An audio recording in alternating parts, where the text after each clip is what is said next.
Good morning. Those of you who found your way here, we want you to know that this is going to be part of your file now. The fact that you can find your way into this classroom in this building. What is a challenge? So, we make every opportunity to be a learning experience, this included. Good morning, I'm Knut Rostad. I'm the president of the Institute for the Fiduciary Standard. And on behalf of the Institute Board and the Frankel Fiduciary Prize Selection Committee, I welcome you to our Frankel Fiduciary Prize 2016 program. First, I thank our hosts and co-sponsors, the University of Maryland Center for Financial Policy, for providing our venue here at the Reagan Building. As you can see, we have a full 90 minutes for you this morning. We are being taped. We are not being live streamed. Speakers' brief bios are available in the information package. But we will also have a very brief introduction of the speakers. And please note we have no official breaks during the program. So if you need a restroom, you've got to go out of the suite here and take a left and take a left, and that's as far as my directions got me, so then you're on your own. Also in the category of housekeeping, I am requested to remind everybody to turn off or vibrate their cell phones.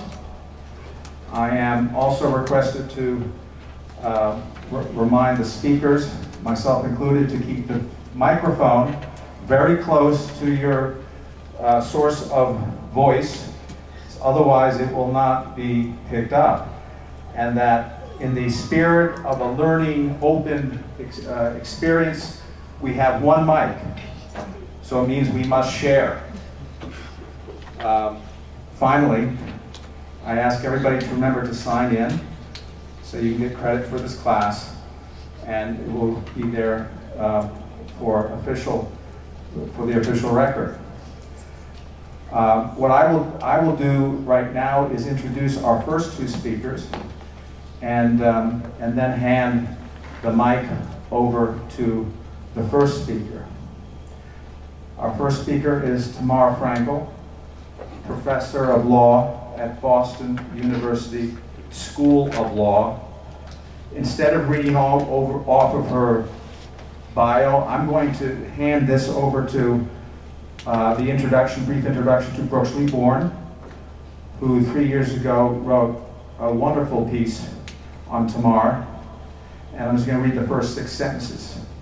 No one embodies those principles of fiduciary better than Tamar herself. She has been teaching and writing and speaking and researching on the subject for decades, and is a leading authority on fiduciary law, regulation, ethics, and behavior. More than 40 years of law school graduates, many of them now leading lawyers, judges, and academicians and government officials, have benefited from her wisdom and guidance. Her books have included definitive texts on fiduciary law and regulation and investment managers, and most recently a timely analysis of Ponzi schemes, perhaps the ultimate in investor fraud as demonstrated by Mr. Madoff. Immediately following Tamar, we will have Dallas Salisbury, who will be delivering the remarks of Bob Monks, who was unfortunately not able to be with us. Dallas Salisbury became Resident Fellow and President Emeritus of the Employee Benefits Research Institute on December 9th, 2015, after almost 40 years as Chief of Staff and President and then CEO of this well-known and highly respected entity. Dallas has served on many commissions, study panels, and editorial advisory boards, and consulted with public and private organizations of all types. So Dallas is also a National Academy of Human Resources Fellow. He serves as an appointee of President Obama on the PBGC Advisory Committee, as he did as an appointee of President George H.W. Bush. So with that, I will hand the mic over to Professor Frankel. Thank you.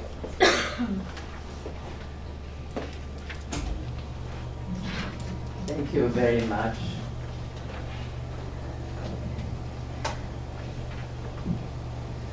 Assistant Labor Secretary Rosen has led to a foundational solution of an important issue in America. I've got to put my other glasses on. That is in support and protection of millions of American retirees.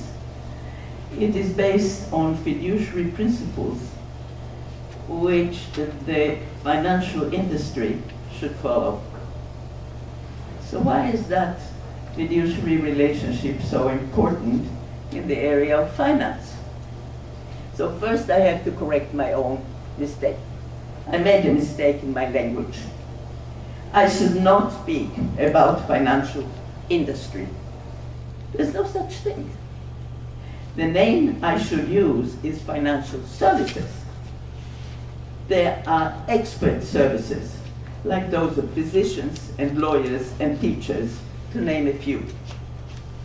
So there is no industry and no product. Because here comes the second point. Financial services offer their expertise with respect to other people's money. Financial servicing always deals with other people's money. Never with the servicer's own money. The services may help produce profits and losses. Financial services can help in both directions, but always with other people's money. That's so simple. Fiduciary rules and duties reflect the truth. No financial servicer is entitled to money that others entrust to it. Every financial servicer is entitled to be paid for its services. No more, no less.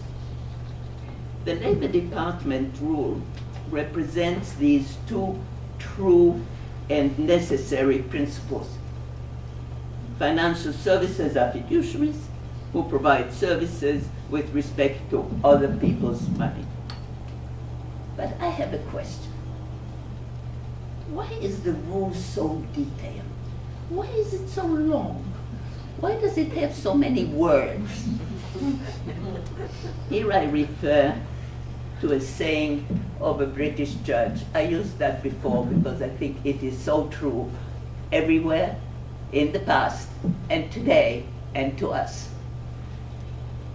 Lord Moulton laid out 3 domains of human action. One domain area covers the law of the land. These are compulsory rules that must be obeyed. The second domain is the area of unrestricted freedom. In that area, everyone is free to do or not to do as one wants. But there's a third area. In the vast area between these two domains, it is the domain of obedience to the unenforceable. Now you can say, if it's unenforceable, why should it be obeyed? Well, here is the answer. The third area between these two, the domain of the,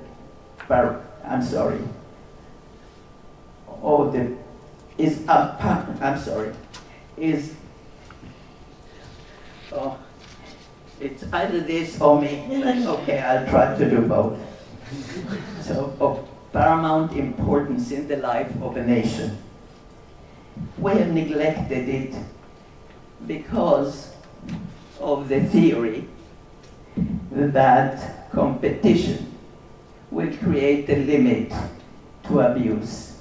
We were wrong. Only we can decide the limit to abuse. The real greatness of a nation, wrote this judge, is true civilization. It measures the extent of this land of obedience to the unenforceable. It measures the extent to which the nation trusts its citizens, and its existence testifies to the way they behave in response to that trust. The more society relies on this domain of obedience to the unenforceable, the less it will be plagued by coercion, by conflict, and by litigation. America seems to be widening the area of unrestricted freedom and ignores, at least not all, but some, ignore the domain of obedience to the unenforceable. For an antisocial activity, we argue, where is it written that we cannot do it? If it is not written, we are free to act, right?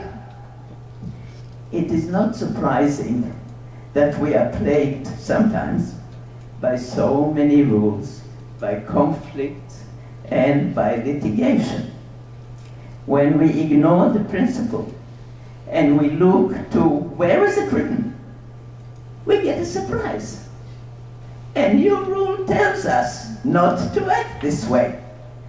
And we are therefore drowning in rules, more and more, longer and longer. I hope and believe that the time will come when the rule we are celebrating today will be shorter. The principles will be well ingrained, and the quest for finding a free space for violating trust will be gone. Not because the law will enforce us to do that, but because in this country we simply will not do it. We are fiduciaries, law or not law. Thank you.